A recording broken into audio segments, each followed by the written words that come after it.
আমরা এই মুহূর্তে আছি গেদে। গেদে বর্ডার অঞ্চলে আমরা যাব।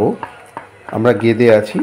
গেদে স্টেশন থেকে আমরা এগিয়ে যাব, গিয়ে গেদে থেকে বাংলাদেশ এবং ভারতের যে বর্ডার সেই সম্পর্কে কিছু দেখাবো আপনাদের। দেখতে থাকুন, সঙ্গে থাকুন নিউজ ভারত এবং খবরাখবর।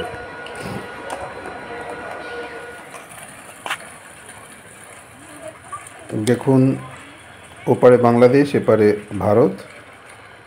আমরা ভারতেই আছি।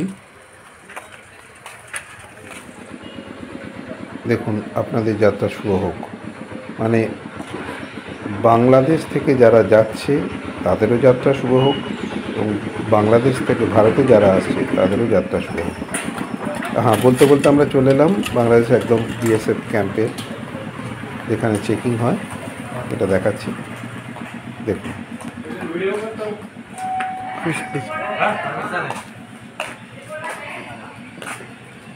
এই জোনে ভিডিও করা বারণ।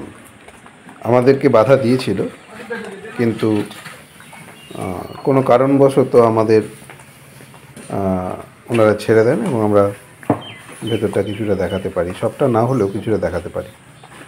দেখুন, ভেতরে বসার সিট।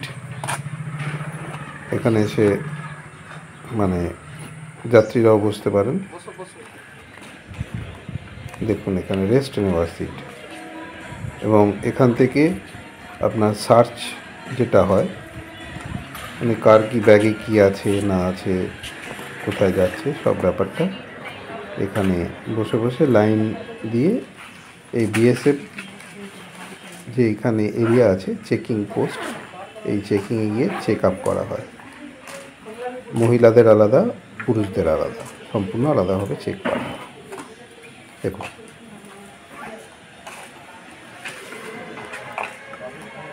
বাংলাদেশ। জি জি। কোথায় যাচ্ছেন এখন? আমি কলকাতাতে যাচ্ছি। কেন যাচ্ছেন? ট্রিটমেন্টের জন্য। বলছি, বাংলাদেশ থেকে লোকজন কম আসছে, কারণটা কি? ভিসা পাওয়া যাচ্ছে না। ভিসা জটিলতা প্রচণ্ড অসুবিধা হচ্ছে। যে ভিসা অসুবিধার কারণটা কি? ভিসা স্লট পাওয়া প্রভুকে যাচ্ছে না। গ্রেপ্তার করছে, তারপরে কি এই অবস্থা?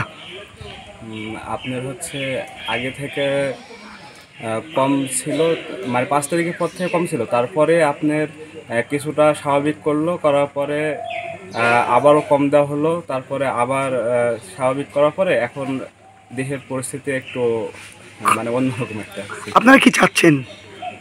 আমরা চাচ্ছি আগের সরকার যে ছিল খুব ভালো ছিল।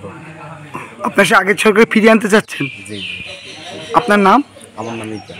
বলছি, এর ফলে তো আপনাদের দুই দেশের চিকিৎসার ক্ষেত্রেও তো অসুবিধা হচ্ছে। হ্যাঁ জি।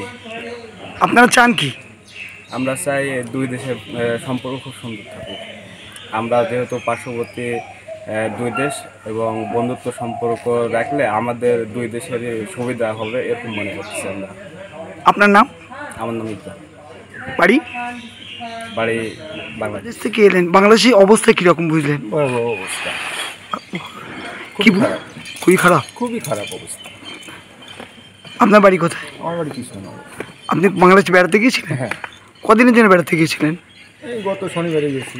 হ্যাঁ, কি দেখলেন? দেখলাম আন্দোলন, মারামারি, হুটোপাটা, আগুন ধরে পুড়ি যাচ্ছে, এই করছে সে করছে। আপনি কি চান? আমি চাই তো সুস্থ মানুষ সবাই বসবাস করি, হিন্দু মুসলমান মিলে, এটুকুই চাই। আর ওই জন্য কি তাড়াতাড়ি ফিরে এলেন আপনি হ্যাঁ, দেশে? ওই জন্যই ফিরে আসলাম। কদিনের জন্য যাওয়ার চেষ্টা করেছিলেন? আমি মনে করেছিলাম আরও 4-5 দিন থাকবো ওখানে। এই অবস্থা থেকে ফিরে এলেন। ওখানে কার বাড়ি আছে? ওখানে ওই বন্ধু ছোটোখাটো বিস্কুটের ব্যবসা আছে। আপনার নাম? খোকন কর্মকার। বাড়ি? কৃষ্ণনগর। এবার আপনাদের দেখাচ্ছি প্রতীক্ষালয়, সৌধার্য প্রতীক্ষালয়।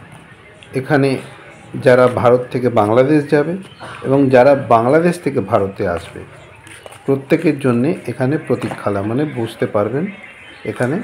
এবং এখানে যারা কর্মরত রয়েছেন তাদের থেকে অনেক কিছু জানতে পারবেন। দেখুন কীভাবে তারা ওখানে কী করেন।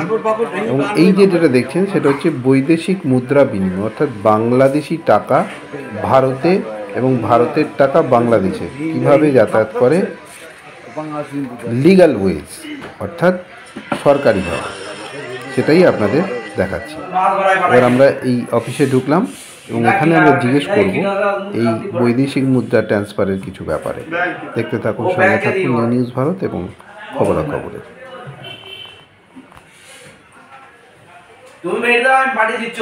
দাদা, এই বাংলাদেশ এবং ভারতের মধ্যে এই গন্ডগোলের জন্য আপনাদের ব্যবসার পরিস্থিতি কেমন? মানি এক্সচেঞ্জে অ্যাকচুয়ালি এই মানি চেঞ্জিং ব্যবসাটা নির্ভর করে বিদেশি প্যাসেঞ্জারের উপর নির্ভর করে। আমাদের বিদেশ বলতেই বাংলাদেশ বোঝায়। বাংলাদেশের ভিসা এখন পাচ্ছে না, তারা আসতেও পাচ্ছে না। মূলত তারা আসে ট্রিটমেন্টের জন্য। সেই ট্রিটমেন্টের জন্য যে পরিমাণ টাকা ডলার নিয়ে আসে সে আমরা মানি চেঞ্জিং মাধ্যমে ভাঙিয়ে দিই। কিন্তু এখন না আসার কারণে আমাদের ব্যবসা মন্দা। ব্যবসায় কোনো লোকজন না থাকলে, টাকা পয়সা না চেঞ্জ করলে আমরা কিভাবে লাভবান হব? আমাদের এখন পরিস্থিতি খুবই খারাপ। এই 3 মাস ধরে চলছে পরিস্থিতি খারাপ। গভর্নমেন্টের পলিসি যেটা নিয়েছে সব কিছুই চলছে, কিন্তু এই মানি চেঞ্জিং এর ব্যবসাটাই মার খাচ্ছে। তাছাড়া আমি তো দেখছি, বলছি এই মহাপ্রভুকে গ্রেপ্তার করার পরে, চিন্ময় মহাপ্রভুকে গ্রেপ্তার করার পরে এর প্রভাব কি আরো বেশি পড়েছে? হ্যাঁ, গত 2-3 দিন আগে যে প্যাসেঞ্জার আসছিল, মহাপ্রভু গ্রেপ্তার হওয়ার পরে প্যাসেঞ্জারের সংখ্যা আরো কমে গেছে। আসতেই চাইছে না প্যাসেঞ্জার। এই জন্য তো আরো চিন্তার ভাঁজ পড়েছে আমাদের কপালে।